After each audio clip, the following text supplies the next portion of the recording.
আমাদের মাঝে উপস্থিত আছেন আজকে মসজিদের সম্মানিত মুসল্লি ও দিনদার পরেজগার। আমরা এই রমজান মাসে 17ই রমজান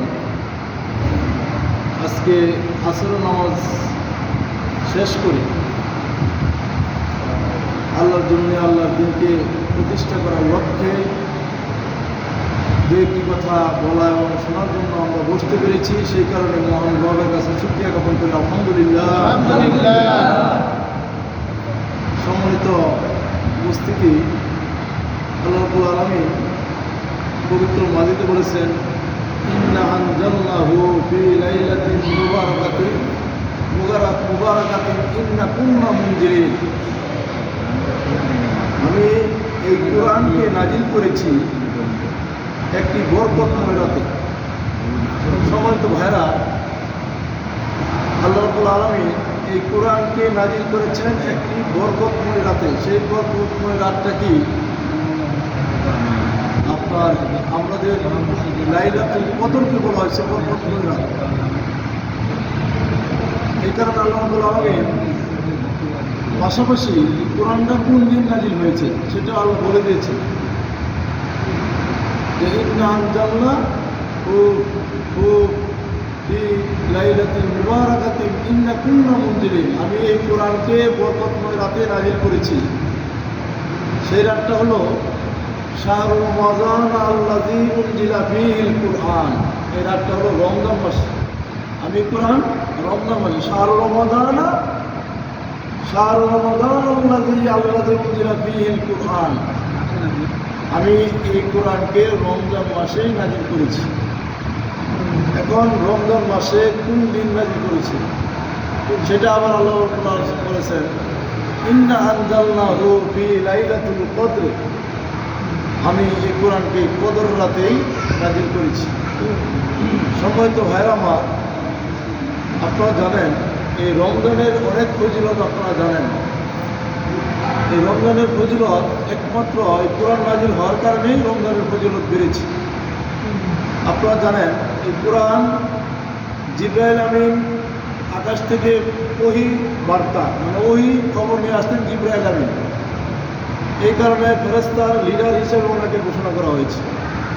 যিনি ওহী নিয়ে আসতেন তাকে ফেরেশতার লিডার হিসেবে ঘোষণা করা হয়েছে। এই কোরআন যে ধারণ করে তাকে সর্বশ্রেষ্ঠ মানুষ হিসেবে ঘোষণা করা হয়েছে। প্রিয় ভাই আমার, আপনারা জানেন এই কোরআন এমন একটা জিনিস, সেটা যার সাথেই লাগে তাকে আল্লাহ পরশ পাথরের মতো মানে তাকে মর্যাদামান করেন। যেমন জানেন আমাদের বাংলাদেশে একজন বিখ্যাত আলেম ছিলেন, যে নাম হল আল্লামা দেলোয়ার হোসেন সাইদি। ওনার মর্যাদা সম্মান এত ঊর্ধ্বে চলে গিয়েছিলেন একমাত্র কোরআনের কারণে, ঠিক না? উনি একমাত্র কোরআনের কারণে ওনার মর্যাদা এত উপরে পেয়েছিলেন। সেই কারণে আল্লাহ রাব্বুল আলামিন এটাও বলেছেন যে আমি কোরআন নাজিল করেছি রমজান মাসে যাতে তোমরা মুত্তাকি তাকওয়া অর্জন করতে পারো। শাহরু রমাদান আল্লাযী উনজিলা ফীহিল কুরআন হুদাল লিন-নাস। আমি এই কোরআন শুধু মানুষের জন্য তৈরি করি নাই, এটা আমি মানব জাতি মানে না সত্য হলো মানব জাতি, মানব জাতির কল্যাণের জন্য, মানব জাতির পথ প্রদর্শক হিসাবে আমি কোরআনকে নাজিল করেছি। সেই কারণে এই কোরআনের সাথে আমাদের সম্পর্ক বাড়াতে হবে। সম্মানিত ভাইরা আমার, আল্লাহ রাব্বুল আলামিন পবিত্র কোরআন নাজিলের সর্বপ্রথম যে আয়াতে কারিমা তেলাওয়াত করেছেন, যে আয়াতটা নাজিল করেছেন আল্লাহ রাব্বুল আলামিন, আপনারা জানেন সেটা হলো সূরা আলাক। সূরা আলাকের প্রথম 5টি আয়াত। বলা হয়েছে ইকরা বিসমি রাব্বিকাল্লাযী খালাক, খালাকাল ইনসানা মিন আলাক, ইকরা রাব্বুকাল আকরামাল্লাযী আল্লামা বিল কালাম, আল্লামাল ইনসানা মা লাম ইয়ালাম। এই 5টা আয়াত সর্বপ্রথম নাজিল করেছেন এবং এই আয়াতে কি বলেছেন যে তোমরা পড়ো, ইকরা পড়ো তোমার করুণ নামে যিনি তোমাকে সৃষ্টি করেছেন, নাকি? এই কারণে কোরআন পড়া আমাদের জন্য কি সুন্নাত না নফল? ফরজ। কিন্তু যে জিনিস আমাদেরকে ফরজ করে দেওয়া হলো সে জিনিস আমরা করি না, বুঝি না, এটা অনুযায়ী আমল করি না। আজকে আমাদের এই বাংলাদেশে 92% মুসলমান দাবি করি, কিন্তু আমাদের দেশে 20% মানুষ আমরা কোরআন বুঝি না, কোরআন পড়ি না, কোরআনের হক বুঝি না। এই কারণে আল্লাহ রাব্বুল আলামিন বলেছেন যে তোমরা সর্বপ্রথমে তোমাদের ফরজ হলো কোরআন। নামাজকে আল্লাহ প্রথম ফরজ করে নাই। পবিত্র কোরআনে 6666 বা আয়াত যাই বলেন না কেন, মানে বিসমিল্লাহ বা থেকে মিনাজ জিন্নাত ওয়ান নাস পর্যন্ত যে আয়াতগুলি আছে সর্বপ্রথম আপনার ইকরাই বলেছেন আগে, না আকিমুস সালাহ বলেছেন না। অতএব সালাতের কথা আগে বলে নাই, রোজার কথা বলে নাই। ইয়া আইয়ুহাল্লাযীনা আমানু কুতিবা আলাইকুমুস সিয়ামু কামা কুতিবা আলাল্লাযীনা মিন ক্বাবলিকুম লাআল্লাকুম তাত্তাকুন। এই আয়াতটা কি বলেছেন? না। আল্লাহ প্রথম বলেছেন ইকরা। অতএব নামাজ পড়ার চেয়ে বেশি ফরজ কোরআন পড়া, রোজা রাখার চেয়ে বেশি ফরজ কোরআন পড়া। প্রিয় ভাইরা আমার, এই কোরআন হলো আমার জীবনের একটা চালিকা শক্তি, ইঞ্জিন। প্রিয় ভাইরা, আপনারা যদি আমি আপনাদেরকে বলতে চাই, আপনারা যদি কোনো গন্তব্যস্থানে পৌঁছতে চান, তাহলে একটা গাড়িতে উঠলেন, গাড়িতে ওঠার পরে সব কিছু আছে, ইঞ্জিন নাই, আপনারা গন্তব্যস্থানে পৌঁছতে পারবেন? প্রিয় ভাইরা আমার, আপনারা নামাজ, রোজা, হজ, যাকাত, তাসবিহ, তাহলিল, জিকির, আজকার সব কিছু করলেন, কিন্তু সেটা কোরআন দিয়ে হলো না। তাহলে কি আপনারা জান্নাতে যেতে পারবেন? এই কোরআন হলো মানব জাতির জন্য, সমস্ত জাতির জন্য কোরআন হলো পথ প্রদর্শক, হেদায়েতের মূল গ্রন্থ। এই কারণে কোরআন হলো মানুষের চালিকা শক্তি, মানে জ্বালানি। এই কোরআন যার ভিতরে না থাকবে তার কোনো আবাদত কবুল হবে না, আবাদত হবে না। প্রিয় ভাইরা আমার, সেই কারণে আমাদের পবিত্র কোরআনকে ধারণ করতে হবে, লালন করতে হবে, এবং এই কোরআন প্রতিটা অক্ষর অক্ষরে আমাকে মেনে নিতে হবে, বুঝতে হবে। কোরআন শুধু কারা হাফেজের মতো আমাদের পড়লেই হবে না। যদি পড়েন তাহলে সব আছে, আমি সেটা অস্বীকার করবো না। কোরআন পড়লে সব আছে, কিন্তু এই কোরআন পড়ার পরে যদি যে জিনিসটা পড়লেন সেই জিনিসটা বুঝলেন না, না বোঝার কারণে তার বিপরীতে কাজ করলেন, তাহলে গুনাহ হবে। কোরআন বললেন যে ইহদিনাস সিরাতাল মুস্তাকিম, আল্লাহ আমাকে সঠিক পথ, মানে সরল সোজা রাস্তা দেখান। এখন আপনি এই আয়াত পড়ার পরে আপনি বাঁকা পথে চললেন, তাহলে আপনি এই আয়াত পড়ে আপনি বুঝলেন কি আর করলেন কি? অতএব কোরআন পড়ার পরেও যদি আপনি এই কোরআনের বিপরীত কাজ করেন, তাহলে পড়ার পরও আপনার গুনাহ। এই কারণে কোরআন কি করতে হবে? যতটুকুই পড়েন। আপনাকে আল্লাহ এই রোজায় 6 খতম দিতে হবে এরকম কোনো জায়গায় আল্লাহ উল্লেখ করে নাই। এই রোজায় 5 খতম দিতে হবে এরকম কোনো উল্লেখ করে নাই। 1 খতম দিতে হবে এরকম কোনো উল্লেখ করে নাই কোরআনে। এরকম কোনো জায়গায় বলছে আল্লাহ যে রমজানে 1 খতম দিতে হবে? প্রিয় ভাইরা আমার, এই পবিত্র কোরআনে রমজানে 30 দিনে আপনি একটা সূরা নষ্ট করেন, একটা সূরা আপনার কি 5 to 5, এখানে প্রথম থেকে লাস্ট পর্যন্ত আপনাকে কি মেসেজ দিয়েছে সেটা আপনি বুঝেন। এটাতেই আপনি যথেষ্ট, এটা থেকে এনাফ। আপনাকে পুরা কোরআন খতম দিতে হবে এরকম কোনো জায়গায় আপনাকে বলেন। সেই কারণে আমাদের কোরআন অধ্যয়ন করতে হবে, সেটা কোরআন বুঝে বুঝে করতে হবে। প্রিয় ভাইরা আমার, আপনারা জানেন এই রমজান মাসের অনেক ফজিলত আমরা জানি না? রমজানে যারা রোজা রাখলো তারা আল্লাহর জন্যই রাখলো, কারণ রমজানে তো অনেক কিছুই খাওয়া যায়, কেউ দেখে না, ঠিক না? রোজা রাখার পরে অনেক কিছু খাইলে কেউ দেখবে? বাড়ির ভিতরে খাইলে দেখবে? বাথরুমে বসে তো পানি খাওয়া যায়, কেউ দেখবে? পরিবারের লোকও দেখবে না। এই কারণে আল্লাহ রাব্বুল আলামিন বলেছেন, যে ব্যক্তি রোজা রাখলো সে আমার জন্যই রাখলো। কিন্তু আমি আপনাদেরকে জিজ্ঞাসা করতে চাই, প্রিয় ভাইরা আমার, আপনার রোজা রাখার পরে সকাল থেকে শেষ, মানে সূর্য অস্ত থেকে শুরু করে, শুভে সাদেক থেকে শুরু করে সূর্য অস্ত পর্যন্ত আমরা পানাহার, কামাচার, যত অন্যায় অপরাধ আছে তাদের থেকে আমরা এই রোজাকে সহি হওয়ার জন্য বিরত থাকি না? কিন্তু আপনারা জানেন এই রোজা এমন একটা জিনিস, এটা তার ভিতরে যদি নিয়ম শৃঙ্খলা বজায় রাখা না যায় তাহলে রোজা ভঙ্গ হয়ে যায়। আপনারা পানি খেলে রোজা ভঙ্গ হয়ে যায়, এ কারণে তো পানি খান না নাকি? এই চৈত্র মাসের রোদ্রে মানে গলা শুকিয়ে একবারে টনটনে গলা শুকিয়ে যায়, ডিব্বা শুকিয়ে যায়, তাও আমরা পানি খাই না। কিন্তু এই পানি খেলে রোজা ভেঙে যাবে, এটা আমরা সকলেই জানি।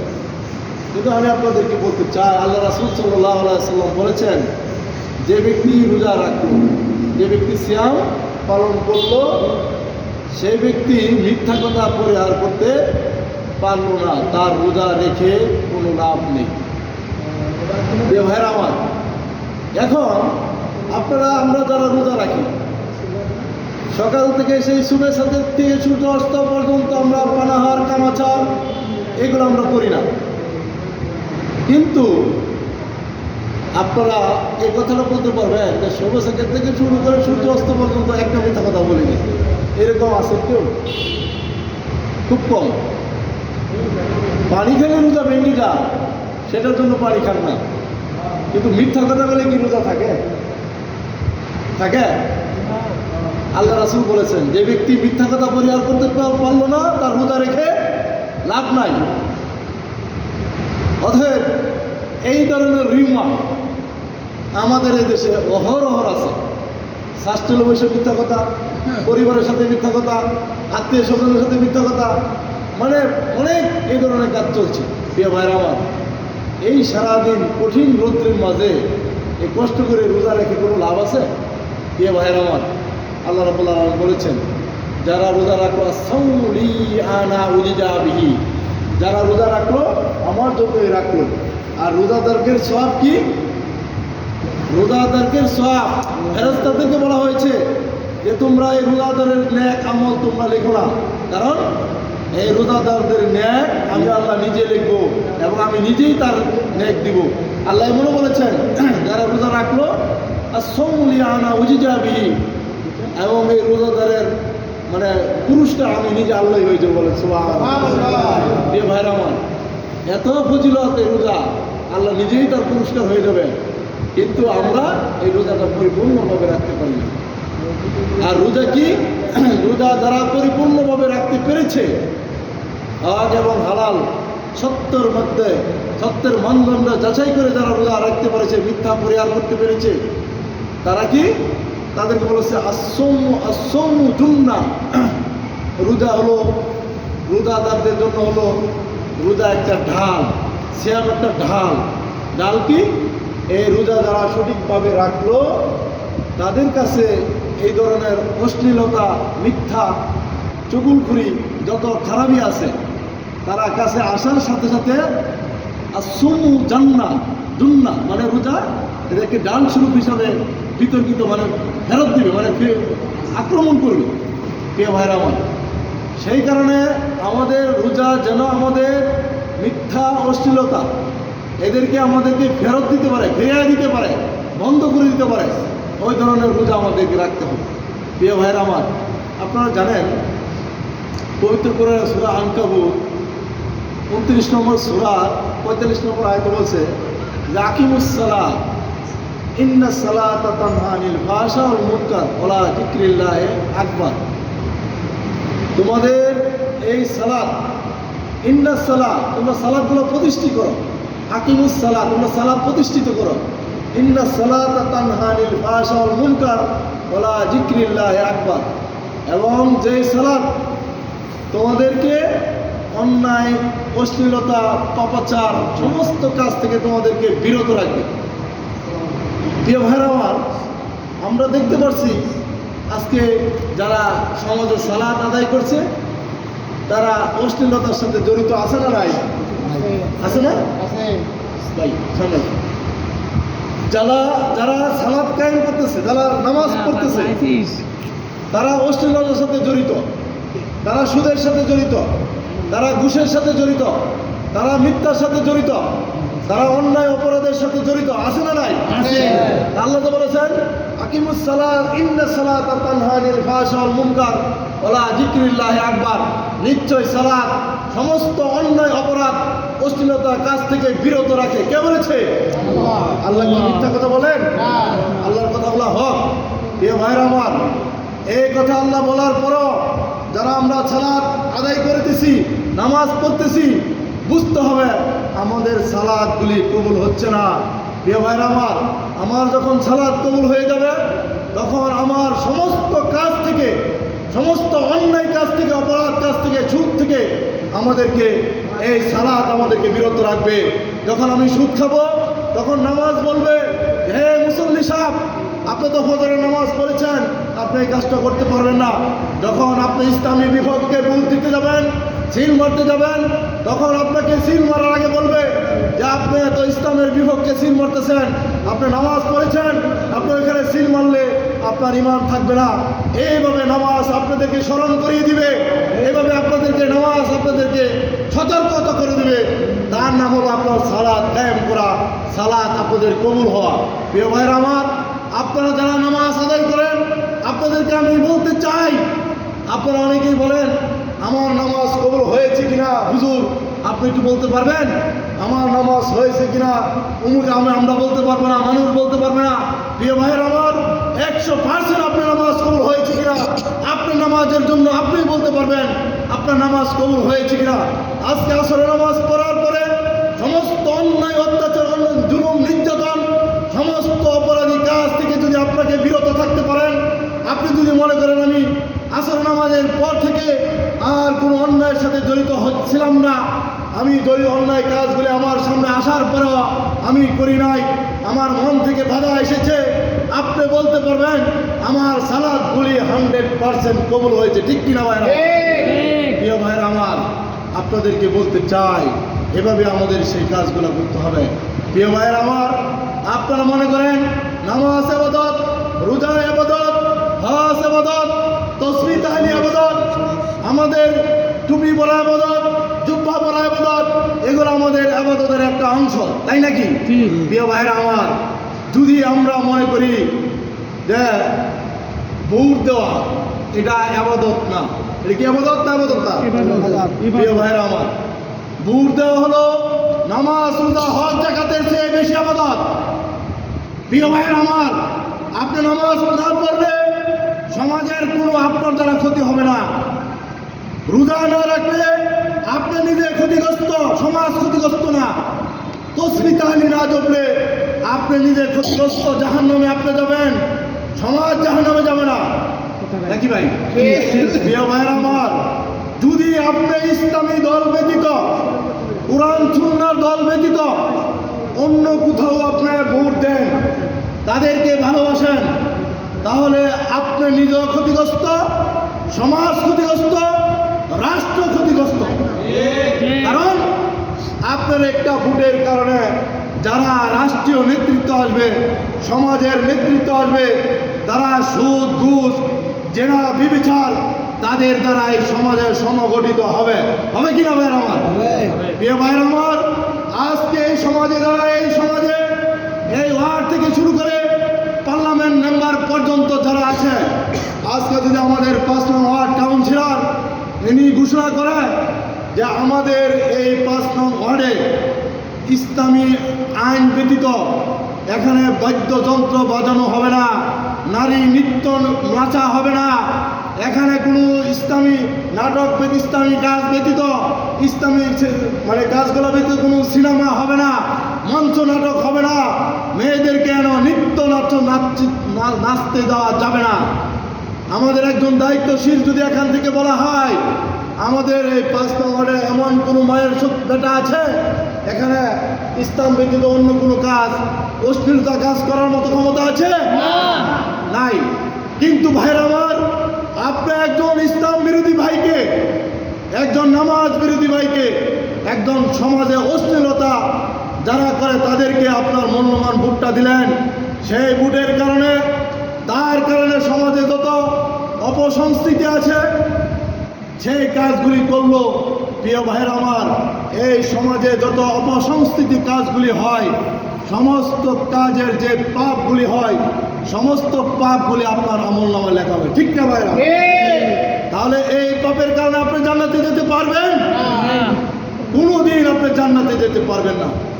প্রিয় ভাইরা আমার, আল্লাহ রাব্বুল আলামিন, আমি যে কথাগুলো বলেছি এটা আমার মুখের কথা নয়, সূরা আল ইমরান আয়াত নম্বর 85 আল্লাহ রাব্বুল আলামিন বলেছেন, যে ওমাই আবতাগি গায়রাল ইসলামি দীনান ফালাই উকবালা মিনহু ওয়া হুয়া আখিরাতুহুম ফিল আখিরাতিহুম মিনাল খাসিরিন। যারা ইসলাম ব্যতীত অন্য কোনো দলের সাথে সম্পর্ক রাখবে, তাদেরকে ভালোবাসবে, তাদেরকে ভোট দিবে, তারা কাল কিয়ামতের দিন আল্লাহর কাছে গ্রহণীয় হবে না। কে বলেছেন? আল্লাহ। প্রিয় ভাইরা আমার, ইসলাম ব্যতীত আল্লাহর সাথে আল্লাহর কাছে তারা কোনোদিন গ্রহণীয় হবে না, আল্লাহ তাদেরকে গ্রহণ করবেন না। প্রিয় ভাইরা আমার, আল্লাহ রাব্বুল আলামিন যদি আমাদেরকে গ্রহণ না করে কাল কিয়ামতের দিন, আমাদের কোনো উপায় থাকবে? প্রিয় ভাইরা আমার, আমাদের কোনো উপায় থাকবে না। প্রিয় ভাইরা আমার, আমরা মানুষ হয়ে আল্লাহকে আল্লাহর কাছে আত্মসমর্পণ করতে পারি না, অথচ আল্লাহ রাব্বুল আলামিন সূরা আল ইমরানের 83 নম্বর আয়াতে বলেছেন, আফা গায়রা দীনিল্লাহি ইয়াবগুনা ওয়া লাহু আসলামা মান ফিস সামাওয়াতি বিল আরদ। আল্লাহ রাব্বুল আলামিন বলতেছেন যে আসমান এবং সূর্য সহ সমস্ত সৃষ্টি একমাত্র কার আইন মানে? আল্লাহ। আফা গায়রা দীনিল্লাহি ইয়াবগুনা